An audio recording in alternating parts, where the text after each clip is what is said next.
the new year, and it seems that many of us get the itch to organize and tidy up. Our garden supplies are no different. It's much easier to work in our gardens when we know exactly where everything is and we can access it easily. So if you're in the organization mood, or if you know you need to get that way, I'll share with you 13 garden supply organization hacks that I use to organize my garden supplies. Several of these I even got from the Dollar Tree. We'll start first here in the greenhouse, then move to the grow room where I have a new seed storing item I'm really excited about. Then we'll spend most of our time in the garden shed, where many of those Dollar Tree items are getting some good use. This is the item that I was probably the most excited to discover being able to use for garden supplies, and that is a kitchen turnabout. Now, these are actually made to be able to put spoons and spatulas and things like that on your counter in your kitchen, but I found that I wasn't using it that way because we had plenty of drawer space. I decided then to use this. This one actually came from Pampered Chef, but you can get them in other places.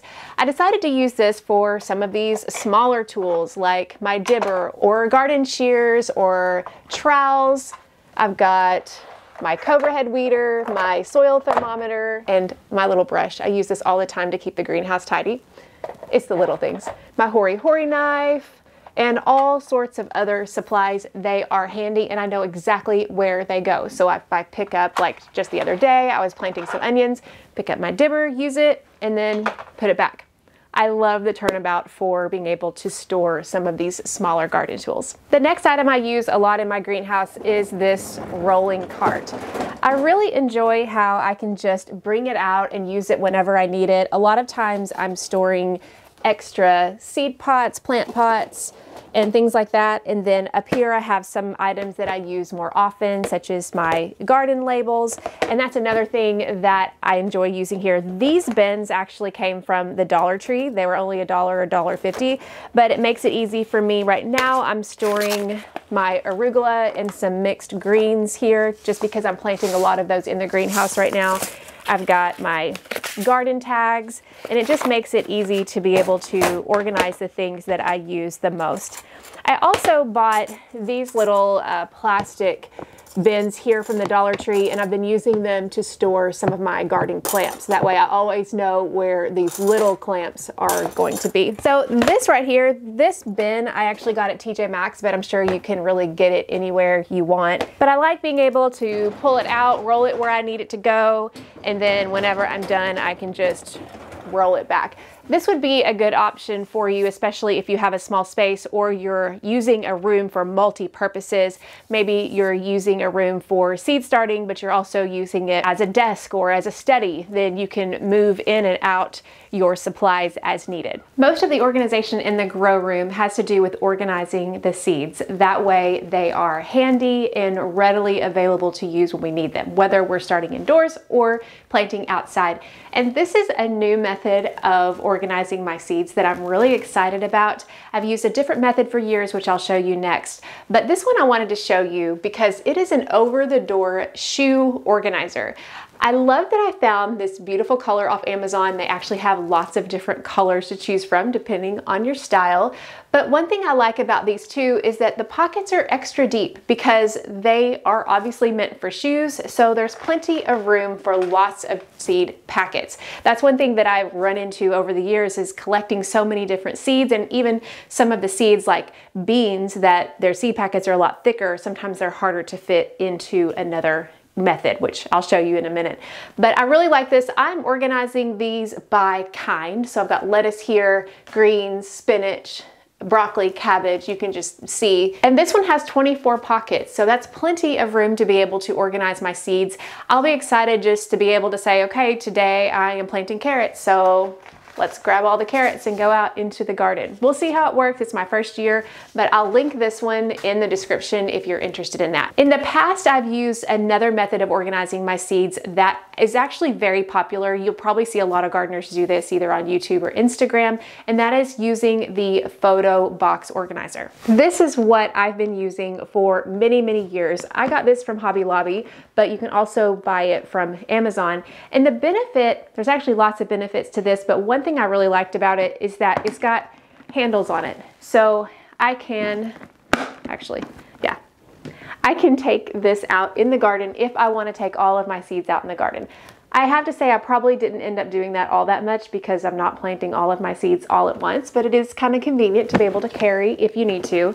And then you open it up here, and what you've got is you've got these little bins that are meant for photos. So this is the size of the bin, and it's perfect for most of your regular seed packets. Now what I found is that sometimes I like to buy seeds in bulk, especially if I'm planting a lot of them, like beans in particular or greens, and they won't necessarily fit into this. Cover crop seeds is another example. They're not gonna fit into this. And I also found, as I mentioned before, that as I started to buy so many more seeds, I had trouble fitting them all in. Some people end up buying a second box and organizing it that way, but I just realized that I really wanted to have something a little bit more convenient. Another thing that I found that I didn't like doing is a lot of times my grow room space, my counters are going to be full of seedlings. So if I had to go and get a seed, I would have to take this whole thing out, find another counter, and a lot of times I didn't have one available to be able to fish out whichever one that I wanted to use that day. And so this is going to be easier because I don't have to worry about doing that. I don't have to worry about getting it out and opening it up and getting what I need. Now the benefit too of this is that you can just take this out to the garden itself. And it's convenient because you can throw it in the dirt, and because it's plastic, it doesn't matter. So if you have a couple of different seeds you want to plant that day, you can just take a couple out with you. That'd be really convenient. But I'll probably just end up putting these in my pocket, and we'll see how that goes. But either way, being able to organize your seeds, whether you do it this way or another way entirely, it's really important just so you know exactly what you have, and then you can have easy access to it when you need it.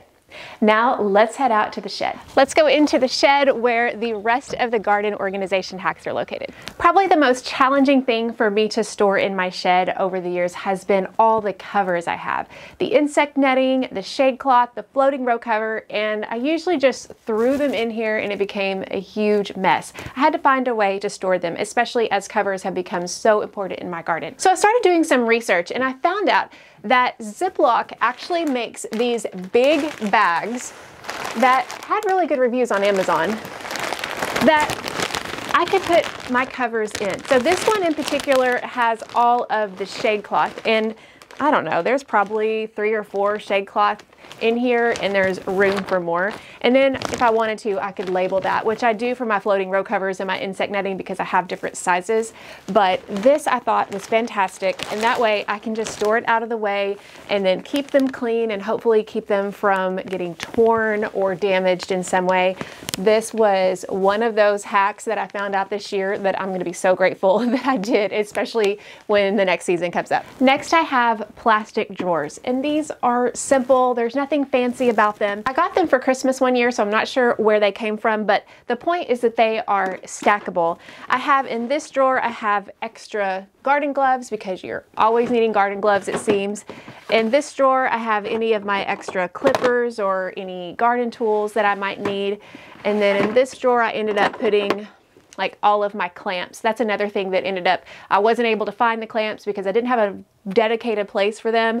And so being able to put them in one drawer and know where I can find my clamps whenever I need to add a cover, that's going to be really handy. Right beside it, I have these open bins. I got these from Dollar Tree for $1.50, and this is where I'm going to be putting my extra irrigation supplies as I need to get them, whether it's something like these little clamps that go on the green stalk spring. Whenever I get ready to put that back on the green stalk next year, I'll know exactly where those are. And then any kind of drip irrigation that I have, I've got a lot of these elbows that I can use, and then tees for drip irrigation, and just all sorts of supplies like that. I feel like these little odds and ends need a place to go. Otherwise, they'll just be randomly thrown somewhere, and whenever you don't need them, you find them, but then when you need them, you can't find them, if you know what I mean. So this was, I feel like, a really good solution for $1.50 a piece, just being able to have easy access to any of the little odds and ends that I need to be able to access during the season. Another thing that's been a real pain for me in the middle of the season is having to repair any of my drip irrigation lines and not having the repair materials handy. Again, it's one of those things where I had them thrown somewhere, but it wasn't easily accessible, and then it wasn't always easy to be able to get out in the garden all of the supplies that I needed. Thankfully, my husband came to the rescue here because he ended up making this little carrying case for me on his 3D printer. You know, it's one of those things where he bought a toy for himself and he's like, well, let me know and I'll build you something, to try to maybe justify buying him a 3D printer. I'm all for that, so this is what he made me. What I really like about this is that he put a handle on it, so whenever I need to go and repair any irrigation out in the garden, I can just carry all of it with me, and then I can just open it up and I have everything I need. I told him that I needed whatever this tool is, I'm really bad at that, to be able to cut any kind of lines that I have to cut for some reason, and then this, whatever this tool is, to be able to take out any irrigation stoppers. Sorry, I don't do tools all that well. And then this to be able to poke any holes for a new line from the main line. And then here I've got extra connectors, extra barb tees, any of the extra things that I need for drip irrigation. I have it all handy. So all I have to do if I have a leak in my drip lines, which that happens, it seems like, all the time with drip lines. Sometimes it's just because it happens. Sometimes it's because I weed eat and I accidentally clip the drip line. But being able to have access to repairing has been really convenient. Of course, if you don't have a 3D printer, what you could use is a tackle box of some sort. You can buy anything like this, but my point is being able to have all of your drip irrigation supplies, or anything that you have a tendency to need to just carry, grab, and go in your garden, having it handy will be something you'll be grateful for in the season. Speaking of being able to have things handy to be able to just carry out into the garden, this is another Dollar Tree find. This is a carrying bin. Pretty sure this was not what it was created for, but I found that this would be very helpful. So what I did is I've just included anything that I might need, like these landscape pins if I need them for any reason. I've got larger landscape pins, I have smaller landscape pins.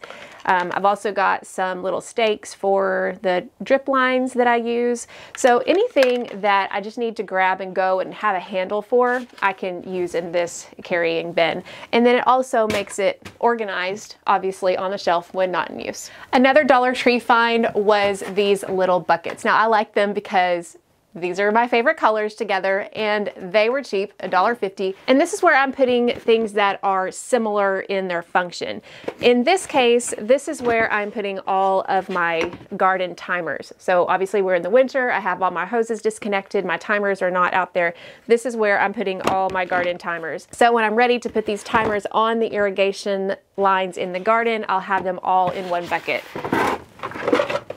This one is just odds and ends of irrigation. Again, things that I may or may not use, but I want to have handy if needed, and it just makes it easier and more organized to be able to put them all together. You can use old pots for this as well. Any kind of pots that you don't use anymore for planting, you could use that to organize, upcycle. You don't necessarily have to go find these at Dollar Tree, but if you do need a cheap bin, then this is something that I recommend getting, because you're not going to be like wearing and tearing it at all. It's just sitting there organizing your stuff. Moving over here on the wall, I have a new way of organizing the stakes that I use in my garden. This is a problem that I've had for a long time, is I have all these stakes, these wooden tomato stakes, these long rebar stakes, which I prefer. I really like rebar because they last so much longer.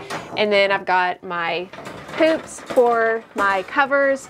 Being able to have all of that handy and all of it in one place is really helpful, and it's not something that I've really ever had before. I would have some in the garden and some stuffed in the shed somewhere. What we ended up doing is, because the shed, my husband built this, but because we have these beams here, what we ended up doing is just taking an extra scrap piece of wood and we screwed it onto these beams. So what that ended up doing is it ended up creating this naturally easy place to be able to add all of these stakes here. And when it's time for me to stake my tomatoes or my peppers, or needing to have the cover for my insect netting in the spring or floating row cover, I'll know where these are and they're handy. So I'm really excited about having this organized. That way it'll be easier to be able to get and take out into the garden. And finally, I have this little hack that I use. And what this is a bin, again, that I got at Dollar Tree.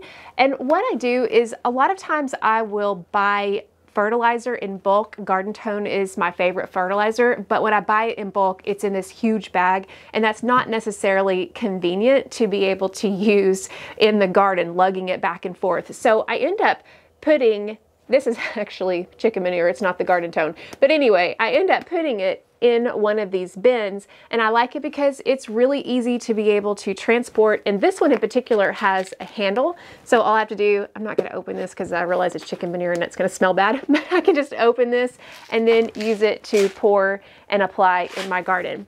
This makes this super handy, and again, got it from the Dollar Tree, super cheap, very effective. Maybe you don't get as excited about organization as I do, but if you have some other garden supply organization tips, I would love to hear them. Comment below. If you enjoyed these tips, make sure and like and subscribe as I bring you along with me for my journey in the garden this year. And if you're a podcast listener, check out the Beginner's Garden podcast. We are in our 8th season, and I'd love to have you there.